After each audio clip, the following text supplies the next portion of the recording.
नमस्कार, आपका स्वागत करते हैं बिहार समाचार में। मैं हूं आपके साथ उज्जवल कुमार। तो आज जानते हैं दिन भर की छोटी एवं बड़ी खबरें। तो उससे पहले एक नज़र सुर्खियों पर डाल लेते हैं। तो आज जानते हैं बहुत बड़ी खबर निकल के आ रही है। चिराग पासवान और जीतन राम मांझी बन गए हैं अबूझ पहेली। बीजेपी की चाल में उलझे आरजेडी जेडीयू। आपको बता दें चिराग पासवान और जीतन राम मांझी एक ऐसी पहेली बन गए हैं जिसको लेकर बीजेपी ने चल दी है बड़ी चाल। क्या है पूरी खबर बताएंगे विस्तार से। वहीं आपको पता चले और बड़ी खबर निकल के आ रही है। बिहार में जहरीली शराब से मौत पर मुआवजा का फैसला। जानिए क्या करना होगा, कहाँ अप्लाई, कैसे मिलेगा पैसा, कौन होगा पात्र, क्या है पूरी खबर बताएंगे विस्तार से। वहीं आपको पता चले और बड़ी खबर निकल के आ रही है। तेजस्वी ने अतीक जी कहा तो भड़की बीजेपी, बोली मुसलमान वोट का मामला, ऐसे लोग आरजेडी के पूजनीय, क्या है पूरी खबर बताएंगे विस्तार से। वहीं आपको पता चले और बड़ी खबर निकल के आ रही है। सियासत तेज, नीतीश बोले अपराधी होंगे तो मार देंगे, लेकिन तेजस्वी ने कहा कि अतीक जी का नहीं कानून का जनाजा निकला है, क्या है पूरी खबर बताएंगे विस्तार से। वहीं आपको पता चले और बड़ी खबर निकल के आ रही है। जीतन राम मांझी इफ्तियार पार्टी से परहेज नहीं, सीएम नीतीश के साथ मंच पर टोपी पहने दिखे बीजेपी के सुशील मोदी, क्या है पूरी खबर आए जानते हैं विस्तार से। तो ये थी तमाम सुर्खियां, इन तमाम खबरों को जानेंगे विस्तार से। उससे पहले चैनल पर नया, चैनल को अभी तक सब्सक्राइब नहीं किया है, चैनल को सब्सक्राइब कर, वीडियो को लाइक कर, वीडियो में आखिर तक बन रहेगा। आपको बता चले और बड़ी खबर निकल के आ रही है। जीतन राम मांझी और चिराग पासवान आपको बता चले अब बन गए हैं अबूझ पहेली। बीजेपी के साल में उलझे आरजेडी जेडीयू। आपको बता चले बहुत बड़ी खबर निकल के आ रही है।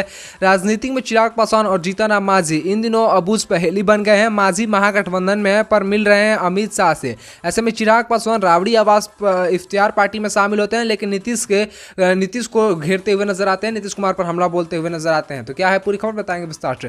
भारतीय जनता पार्टी के चुनावी चाणक्य के केंद्रीय गृह मंत्री अमित शाह ने नीतीश कुमार के अलग होने के बाद से बिहार में कमजोर हुए बीजेपी को संभाल लिया है। सिर्फ संभाल ही नहीं लिया बल्कि उनकी जमीन पर पहले कभी अधिक मजबूत होती दिखाई पड़ रही है। जाति के आधार पर चलने वाली बिहार की राजनीति को शाह ने ऐसा छिन्न भिन्न कर दिया है कि आप पॉलिटिक्स एक्सपर्ट को भी कुछ कहने में समझ में ठीक नहीं आ रहा है। आप चिराग पासवान और जीतन राम मांझी तो बिहार के सियासत में फिलहाल अबूझ पहेली बन गए हैं, जिसे किसी को बूझ पाना समझ में नहीं आ रहा है। कभी चिराग पासवान आपको पता चले आरजेडी के इफ्तियार पार्टी में शामिल होते हैं, उसके बाद से नीतीश कुमार पर कई मुद्दाओं को लेकर हमला बोलते हुए नजर आते हैं। वहीं आपको बता दें जीतन राम मांझी जो कि महागठबंधन में शामिल है, उसके बावजूद अमित शाह से मिलते हैं। यह तमाम मुद्दाओं को देखते हुए आपको बता दें बिहार में ये दोनों अबूझ पहेली बन चुके हैं। यह सब बीजेपी की चाल है जिसमें आरजेडी जेडीयू से दल से उलझ कर रह गए हैं। ऐसे में आपको पता चले लेकिन जो लोक जनशक्ति पार्टी के राष्ट्रीय अध्यक्ष चिराग पासवान ने अपने पत्ते नहीं खोले हैं, लेकिन बार बार अपना स्टैंड बदल रहे हैं कि उन लोगों को कंफ्यूज कर दिया है कि एनडीए में ना होते हुए भी अब तक वे कई वचन आचार एनडीए के साथ भी खड़े दिखे रहे हैं। ऐसे में नीतीश कुमार के इफ्तियार पार्टी में बुलावे के बावजूद भी शामिल नहीं हुए थे। ऐसे में तमाम चीज़ों को लेकर लोगों को लग रहा है कि महागठबंधन के बारे में उनके मन में पड़ी गांठ अभी तक वैसे ही है जैसे विधानसभा चुनाव उपचुनाव के दौरान दिखी थी। ऐसे में आप लोग चिराग पासवान, नीतीश कुमार और जीतन राम मांझी के बारे में क्या सोचते हैं, अपना राय विचार लिखकर कमेंट में जरूर दीजिएगा। बढ़ते अगली बड़ी खबर की। वहीं आपको बहुत बड़ी खबर निकल के आ रही है। तो ये खबर निकल के आ रही है आपको जो भी बिहार में जहरीली शराब से मौत पर मुआवजे का फैसला। जानिए कैसे करना होगा अप्लाई, किसे मिलेगा पैसा, कौन होगा पात्र। आपको बता दें बिहार में शराबबंदी के बावजूद सीएम नीतीश कुमार ने बड़ा फैसला का ऐलान कर दिया है। मोतिहारी जहरीली शराब कांड के बाद सीएम नीतीश कुमार ने मृतकों के परिजनों को 4-4 लाख के मुआवजे का ऐलान कर दिया है। अब नीतीश कुमार शराब से होने वाली मौत पर मुआवजा देने के खिलाफ थे, लेकिन अचानक नीतीश कुमार का मूड बदल गया है और अब जहरीली शराब के जितने भी मृतक हैं उनके परिवार वालों को मुआवजा का राशि देने का आदेश दे दिया गया है। आपको पता चले यह जहरीली शराब से मौत पर मुआवजे का फैसला 2016 से लागू होगा। यानी कि आपको पता चले 2016 से लागू होने का मतलब कि 2016 से जब से बिहार में दारू बंद हुआ है तब से यह भी लागू हुआ है कि 2016 के बाद से जितने लोगों की जहरीली शराब से मौत हुई है उनको भी 4-4 लाख रुपए का मुआवजा नीतीश सरकार देगी। ऐसे में आप लोग इस पर क्या सोचते हैं, अपना राय विचार लिखकर कमेंट में जरूर दीजिएगा। तो बढ़ते अगली बड़ी खबर की।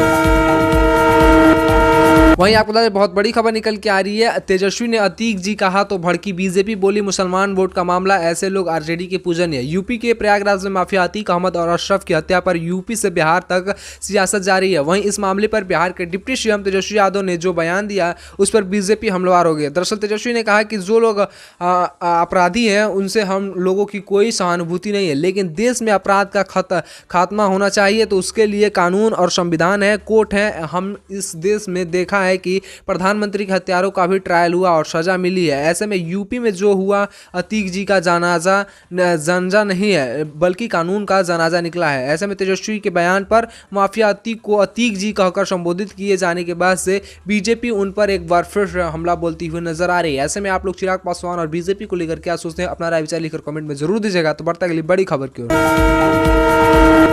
वहीं आपको बहुत बड़ी खबर निकल के आ रही है, सियासत तेज, नीतीश बोले अपराधी होंगे तो मार देंगे, लेकिन तेजस्वी ने कहा कि अतीक जी का नहीं कानून का जनाजा निकला। माफिया से पॉलिटिक्स बने अतीक अहमद की उत्तर प्रदेश में हत्या पर बिहार में सियासत तेज हो गई है। बिहार के मुख्यमंत्री नीतीश कुमार और डिप्टी सीएम तेजस्वी यादव ने यूपी के शासन व्यवस्था पर बड़े सवाल उठाए हैं। नीतीश कुमार ने इसे दुखद और गलत बताया, वहीं तेजस्वी यादव ने एक कदम आगे बढ़कर अतीक अहमद को अतीक जी कहा। ऐसे में तेजस्वी ने कहा कि इस घटना से अतीक जी का नहीं बल्कि उत्तर प्रदेश की कानून व्यवस्था की जनाजा निकालना है। दोनों नेताओं ने अतीक अहमद और अशरफ की हत्या के लिए योगी सरकार को जिम्मेदार ठहराते हुए नजर आए। ऐसे में आप लोग इनके बारे में क्या सोचते हैं, अपना राय विचार लिखकर कमेंट में हमें जरूर दीजिएगा। तो बढ़ता है अगली बड़ी खबर की। वहीं आपको बहुत बड़ी खबर निकल के आ रही है, जीतन राम मांझी की इफ्तियार पार्टी से परहेज नहीं, सीएम नीतीश के साथ मंच पर टोपी पहने दिखे बीजेपी के सुशील मोदी। आज तक बीजेपी के जितने भी नेता हैं वो तमाम इफ्तियार पार्टी में जाने से परहेज कर रहे थे, लेकिन आज जीतन राम मांझी की इफ्तियार पार्टी में पता चले बीजेपी के सुशील मोदी दिखे हैं। रमजान के पाक महीने में हम पार्टी के संरक्षक जीतन राम मांझी ने इफ्तियार का आयोजन किया है। इस मौके पर सीएम नीतीश कुमार दावत इफ्तियार में शामिल हुए हैं। आपको पहले नीतीश कुमार के यहाँ इफ्तियार पार्टी चलती है, उसके बाद तेजस्वी यादव, अब जीतन राम मांझी का। ऐसे में नीतीश कुमार को गुलदस्ता, टोपी, साफा भेंट कर उनका अभिनंदन किया गया है और फिर से इफ्तियार की नमाज अदा की गई है। इस मौके पर मुख्यमंत्री सहित सभी रोजादारों ने प्रदेश, समाज और देश के अमन, चैन, शांति एवं भाईचारों का माहौल कायम रखने की दुआ मांगी है। लेकिन हैरान करने वाली बात तो यह है, नीतीश कुमार और आरजेडी के इफ्तियार से दूरी बनाए रखने वाली बीजेपी के कई नेता मांझी के इफ्तियार पार्टी में शामिल हुए हैं। ऐसे में बीजेपी और आप तमाम नेताओं के बारे में क्या सोचते हैं, अपना राय विचार लिखकर कमेंट में हमें अपना राय विचार जरूर दीजिएगा। आज के लिए इतना ही। अगर वीडियो अच्छी तो वीडियो को लाइक करें, चैनल को सब्सक्राइब करें, बन रहे तमाम ऐसे महत्वपूर्ण खबर जानने के लिए। और प्यार से बोले जय हिंद, जय भारत।